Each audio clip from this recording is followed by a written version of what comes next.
Tentons d'aller plus loin au sujet de l'entrée en vigueur de la ZLEC avec l'économiste Martial Zebelinga. Bonsoir et merci d'être avec nous. Bonsoir. Comment doit-on percevoir la ZLEC? S'agit-il d'un marché commun ou d'une union économique?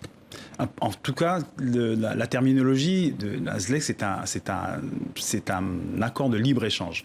Mais il s'inscrit, à mon sens, dans une perspective beaucoup plus vaste, qui est la perspective de l'intégration économique africaine. Je crois qu'on ne peut pas comprendre la ZLECAf sans l'insérer dans cette dynamique qui est beaucoup plus globale, qui implique un travail sur les infrastructures, sur la production, sur l'interconnectivité du continent, qu'elle soit numérique ou physique.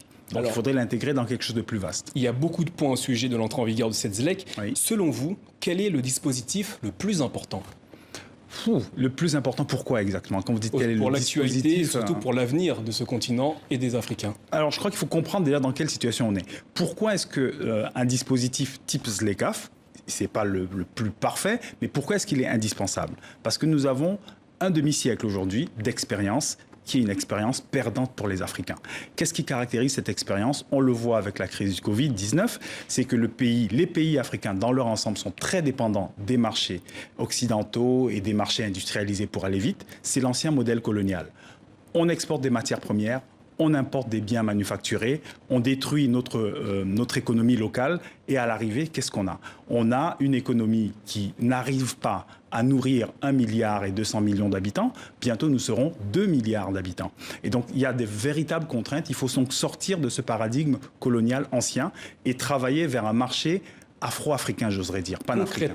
Concrètement, d'un point de vue d'un Africain, quels seront les avantages dans les prochaines années avec l'entrée en vigueur de cette ZLEC? La première chose, c'est que si on change de paradigme, c'est-à-dire, ça veut dire concrètement quoi? Ça veut dire qu'il va y avoir plus d'opportunités pour les producteurs africains, plus d'opportunités pour les exportateurs africains. Mais des opportunités pour les producteurs africains, ça veut dire quoi? Ça veut dire fabriquer de nouveaux produits, ça veut dire monter en gamme, ça veut dire faire travailler des ingénieurs, ça veut dire faire travailler la recherche africaine, les savoirs africains, et à l'arrivée, avoir plus d'efficacité et réduire les prix donc, au profit du consommateur. Donc c'est vraiment un projet qui fait partie d'un ensemble beaucoup plus complexe. Et quand on voit les réactions aujourd'hui d'un certain nombre de pays, regardez l'Afrique du Sud, regardez le Nigeria, regardez le Kenya, ils sont littéralement en train de se préparer pour adhérer à ce modèle de ZLECAf. Justement, vous parlez des principales économies sur le continent. Cette ZLEC bénéficiera-t-elle aux petits pays moins industrialisés, moins développés, ou aux grandes formations comme le Nigeria ou l'Afrique du Sud? Alors, à long terme, à très long terme, les bénéfices devraient être partagés, même s'ils ne seraient pas ils sont rarement partagés de façon équitable. Ce qui est certain, c'est que rester dans le modèle ancien, matières premières exportées et dépendance, c'est un modèle perdant-perdant pour les Africains. Par contre, ce qu'on peut dire, c'est qu'à très court terme, ceux qui bénéficieront de la ZLECAf auront au moins une caractéristique. Ce seront les pays qui se seront les plus préparés. Aujourd'hui, l'Afrique du Sud a signé, ratifié et prépare littéralement ses exportateurs. Donc forcément, elle sera un des bénéficiaires.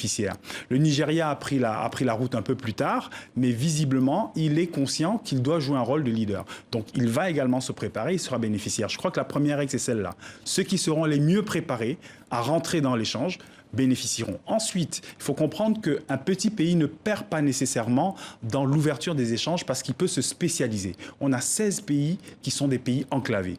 Ils ont l'opportunité désormais de pouvoir avoir des marchés beaucoup plus vastes. Mais évidemment, ça suppose que les politiques publiques suivent, parce que la baisse des droits de douane ne suffira pas. Il faut également travailler sur les infrastructures, il faut travailler sur l'information des agents économiques et des consommateurs, il faut travailler sur l'interconnectivité du continent. Mais ce que je sens et ce que j'observe, c'est qu'il y a de plus en plus d'acteurs qui sont prêts à le faire. Mais surtout que c'est un accord qui est amendable tous les 5 ans. Merci Martial Zebelinga pour cet éclairage au sujet de l'entrée en vigueur sur le continent de la zone de libre-échange continentale.